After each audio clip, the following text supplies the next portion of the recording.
I recognize not everyone was finished, but it looked like some people were finished and some people were not. It, you know, the nature of this is I wanted to, you know, hopefully find that right balance. Don't know if I did or not. Let's actually go through this.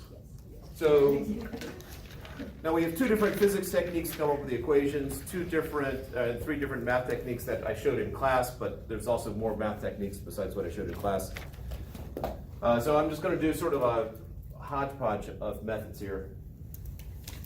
I'm going to do the one current per wire, even though most of you did mesh analysis.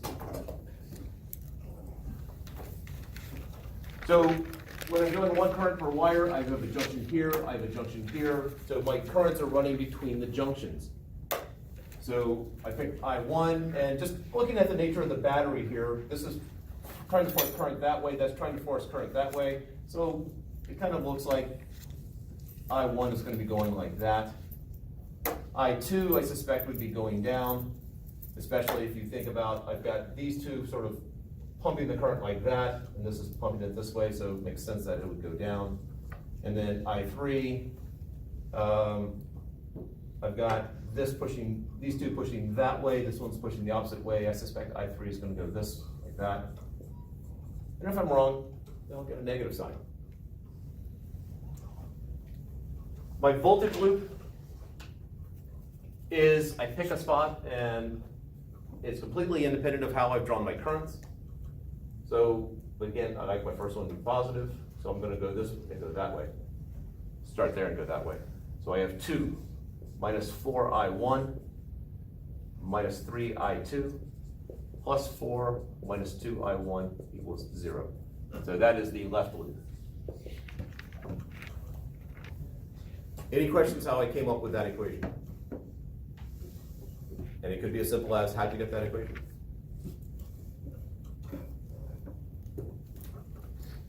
Looking like there's a certain level of comfort there. I have a choice of either the whole thing or the right loop, and it really doesn't matter which one I pick. I'm just going to do a right loop because that's what I usually do, and there it is. I'm going to start here this time, and I'm going to go this way. So I get 4 plus 3 minus 1I3 minus 3I2. Equals 0. Now between this and the mesh analysis, the one current per loop, I find this a little bit simpler for me just because I'm not dealing with two different currents in the middle and having to go with, all right, so I'm going with the current here, I'm going against the current there. To me, it requires a little less thinking. The math's a little bit more complicated because I have 3 unknowns, but the setting up of the equations to me just seems a little bit more natural. And the third equation is the junction rule. And so I have I1 and I3 going into the top junction, and I have I2 coming out. Now, if I just do straight substitution into these two equations with this, then I'm in essence deriving the mesh analysis equations. Mesh analysis basically skips that step. I'm going to simplify what I have here. So I have 6 minus 6I1 minus 3I2 equals 0. 7 minus 1I1 minus 1I3 minus 3I2 equals 0. And then I1 minus I2 plus I3 equals 0. Just a quick check, make sure I didn't screw up a minus sign somewhere. No question, Dr. Fox. Yes, Jabez. If we decided to do the whole loop, like if we did the left loop and the whole loop, Yep. would it be different from this, or would we still have the junction rule? And Now you still have the junction. If you're doing the one current per wire, you'd still have the junction rule. If you did I misunderstand the question? so I don't know if I did this wrong, but I only had 2 equations, which I probably should have 3. Should I have 3? How many unknowns did you have? 2. So you just did the physics technique I did today, where we just did the 2 loops, Yes. yeah, then you have only 2 Okay, equations. okay. That's a second one. Okay. That's fine. Yeah, the first physics technique to come up with the equations, you would use the junction also. But if you're doing the, just the loop, the wires, 1 current per loop, like I did earlier today, then junction rule's already built in. Other questions right now?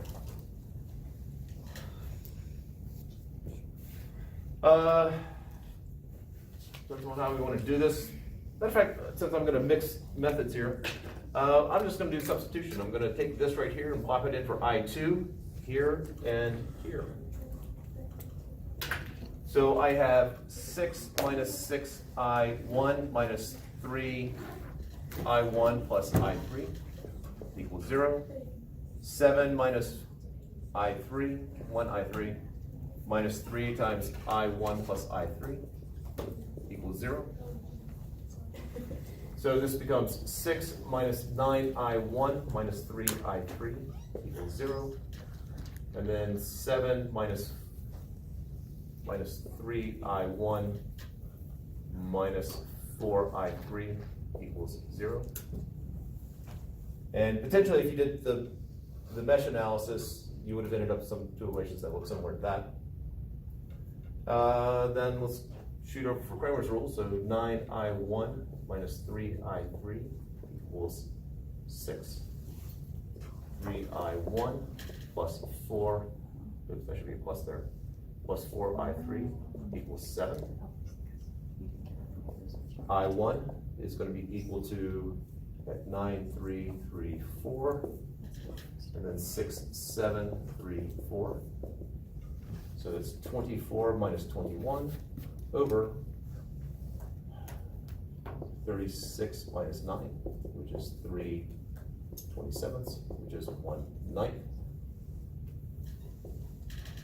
And so now I'm just going to plug into this equation right here. So I have 9 times 1/9 plus 3I3 equals 6. That's equal to 1. So I have 3I3 equal to 5. I3 is equal to 5/3. And I know I1 plus I3 equals I2. So I2 is just the sum of those 2 things, which is 16/3. No, yes, 16/9.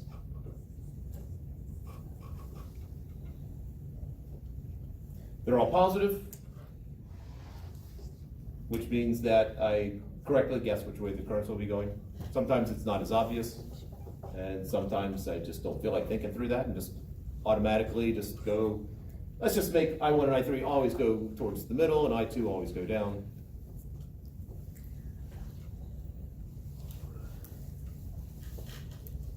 When I'm grading it, I have a spreadsheet that that's universal. I think I have all the batteries always going up so that I put in a negative number if it's going down. And I have the currents always going, I think I have all the currents always going up in my spreadsheet.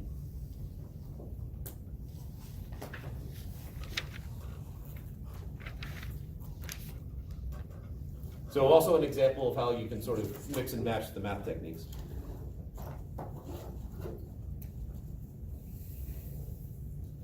And then the double-edged sword of checking your work. I have 3 answers here. I can then plug them back into one of these 2 equations right here just to see if I get that works out.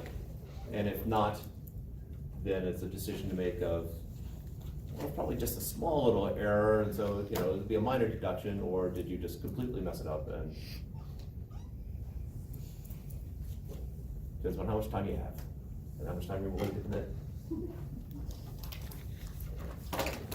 It's also, occasionally I'll do it so that all the answers are integers, which again is a double-edged sword, because if you don't get an integer, now you're stuck with this, I know it's supposed to be an integer, but.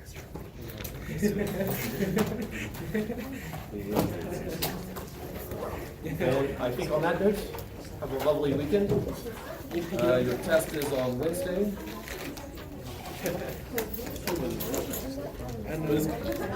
Yeah, I spent time.